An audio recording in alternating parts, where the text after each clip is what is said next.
প্রথম আমার একটি ঘোড়া ছিল আর কি, শখের বশবর্তী হয়ে একটি ঘোড়া কিনছিলাম। সেই ঘোড়াটি একসময় মারা যায়। হর্স রেসে অংশগ্রহণ করতাম, বিভিন্ন রেস, বাংলাদেশে যে রেসগুলো হয়তো এই রেসগুলো দেখতাম। দেখতে দেখতে আমার মানে ঘোড়ার প্রতি একটা নেশা, ঘোড়ার প্রতি একটা ভালোবাসা অটোমেটিকলি তৈরি হয়ে গেছে। তখন থেকে আমার একটা স্বপ্ন ছিল যে ভালো মানের ঘোড়া যদি বাংলাদেশে উৎপন্ন করা পসিবল হতো তাহলে দেশের চাহিদা পূরণ হতো। আপনি ইতিমধ্যে দেখতে পারেন বাংলাদেশ পুলিশ, বাংলাদেশ আনসার, বাংলাদেশ সেনাবাহিনী দেশের বাইরে থেকে ঘোড়া ইম্পোর্ট করতেছে। আমি ইতিমধ্যে যশোর ক্যান্টনমেন্ট, ওখানে একটা মিনি চিড়িয়াখানা আছে মিলিটারি, ওইখানে আমি গত মাসে আমি 2টা ঘোড়া সাপ্লাই দিয়েছি এবং বাচ্চা টাইপের 2টা ঘোড়া সাপ্লাই দিয়েছে। গভর্নমেন্টের যে ঘোড়াগুলো তারা কালেকশন করতেছে তাদের ফার্স্ট চয়েস মারোয়ারি ঘোড়াগুলো দেখতে সুন্দর। তারা একসময় থরব্রিড দিয়ে রাইডিং করতো। আপনি বিভিন্ন প্যারটসে দেখবেন, বিভিন্ন প্রাইম মিনিস্টারের সামনে দেখবেন বিভিন্ন প্যারটসে ঘোড়া ইউজ করা হয়, ওইগুলাতে থরব্রিড ইউজ করে। গভর্নমেন্ট যে ঘোড়াগুলো পারচেস করতেছে বাইরে থেকে, আপনার কমসে কম আপনি এটা তো ইন্টারন্যাশনাল একটা টেন্ডার হয়, কমসে কম একটা ঘোড়ার দাম মিনিমাম 10 থেকে 15 লাখ টাকা তারা পারচেস করতেছে। এর ভিতরে আমাদের এখানে উৎপন্ন হয়, দামটা অর্ধেকে চলে আসবে। আসলে ঘোড়া পালন করাটা কঠিন যাদের জন্য, যারা কোনো কিছুই জানে না। অনেকে শখের বশবর্তী হয়ে ফার্স্ট টাইম ঘোড়া কিনে, টাকা আছে, আমি তাদেরকে মানা করব, কারণ ঘোড়ার যে ব্যাপারগুলো, ঘোড়ার সাথে আপনার মিশতে হবে, ঘোড়া জানতে হবে, ঘোড়া কি খায়, ঘোড়ার কি কি প্রবলেম হইতে পারে, ঘোড়ার কি অসুবিধা হইতে পারে, এই জিনিসগুলো আপনার জানতে হবে। ঘোড়ার প্রতি একটা প্রেম ভালোবাসা এইগুলো আপনার মাঝে থাকতে হবে। আমার সামনে যে ঘোড়াটা দেখতেছেন এটা একটা সিন্ধি জাতের ঘোড়া। সিন্ধি মূলত রেসের জন্য ভালো, যে চালবাজ, ইন্ডিয়াতে দেখবেন চালবাজ একটা রেস হয়, এই জাতটা রেসের জন্য খুব ভালো। এদের দম বেশি, স্টেমিনা অনেক বেশি এদের। আর বাংলাদেশের আবহাওয়াতে সিন্ধি ঘোড়া বেস্ট। প্রথম আমার কাছে একটা ছিল ঘোড়া, থরব্রিড জাতের একটা ঘোড়া ছিল, ওটা আমার ফার্স্ট ঘোড়া।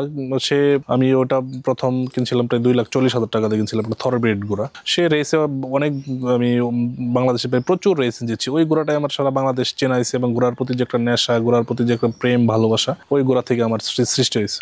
মারা যাওয়ার কারণটা আসলে আমার অনভিজ্ঞতার জন্য। ফার্স্ট টাইম ঘোড়ার বিষয়ে জানতাম না, ঘোড়ার কি প্রবলেম হয়, প্রাথমিক কি রোগগুলা হয়। ঘোড়ার যে স্বভাব ন্যাচারালি, যে ওদের একটু ক্রেজি টাইপ হওয়াটা স্বাভাবিক। খাবার দাবার যদি দেন, শরীরে একটা ফুর্তি, খেলাধুলা, এটা আসলে স্বাভাবিক হওয়াটা ঘোড়ার যে একটা স্বভাবগত। কামড় দেয়, ঘোড়ার যে সব কামড়া লাথি দিতে পারে, কিন্তু আমাদের এই ঘোড়াগুলো কামড় লাথি ওভাবে দেয় না, আমরা যে পালি। কিন্তু তারপরেও আপনি একটু সতর্ক থাকাটা দরকার, ঘোড়া কামড় লাথি দিতে পারে। রুটিন আমাদের যে সকালে আমাদের প্রত্যেক দিন ওইটা প্রথমেই ঘরটা পরিষ্কার করা হয়, খাবারের পাত্রগুলো চেক করা হয়, যদি খাবার আগের দিনেরটা থাকে ওটা চেঞ্জ করে দেওয়া। আসলে থাকে না, আমরা একটা পরিমাপ করে দেওয়ার ফলে, আর এদেরকে টাইমলি আমরা কৃমির ওষুধ, ভ্যাকসিন দেওয়ার পরে ওদের খাবার যে রুচিটা অলরেডি তৈরি হয়ে যায়। তারপরে পরিষ্কার করার পরে সকাল 8টার ভিতরে আমরা খাবার দিয়ে দিই, দানাদার খাবার দিয়ে দিই, কাঁচা ঘাস খড় দিয়ে দিই। তারপরে 8টা থেকে তারপর 10টা, 2 ঘন্টা ওরা খাবে। খাওয়া দাওয়ার পরে ঘোড়াগুলো আমরা বাইরে এখানে নিয়ে আসার পরে ঘোড়াগুলোকে গ্রোমিং করি। গ্রোমিং পরে পরিষ্কার করা হয় ব্রাশ দিয়ে। গ্রোমিং এর ফলে ব্লাড সার্কুলেশনটা ভালো থাকে, আর গ্লেসনেসটা ভালো থাকে, আর গ্রুমিং এর ফলে ঘোড়ার যে বাহ্যিক পরজীবী এইগুলাও দূর হয়ে যায়। ফার্স্ট টাইম তো মানুষ ফ্যামিলি কেউ এটা নিয়ে অনেকেই উপহাস করছে এটা নিয়ে, কিন্তু ইনশাআল্লাহ আল্লাহর রহমতে এখন যে ধরনের কাস্টমার এবং মানুষের যে রেসপন্স, একটা লেভেলের কাস্টমার অলরেডি আমাদের নক করে এবং খুব স্মার্টলি কাস্টমার আমাদের নক করে। এটা একটা নুকরা জাতের ঘোড়া, এর হাইট আছে 61 ইঞ্চি হাইট আছে।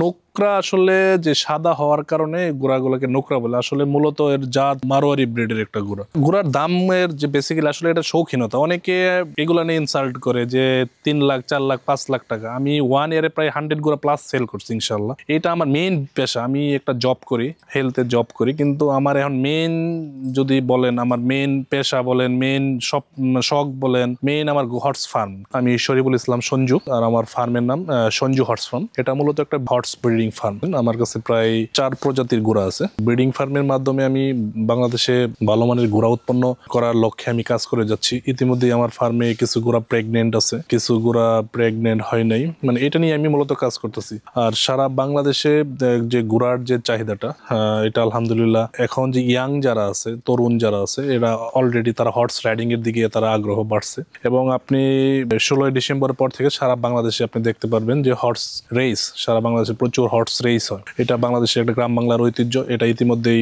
শুরু হয়ে যাবে 16 তারিখ থেকে।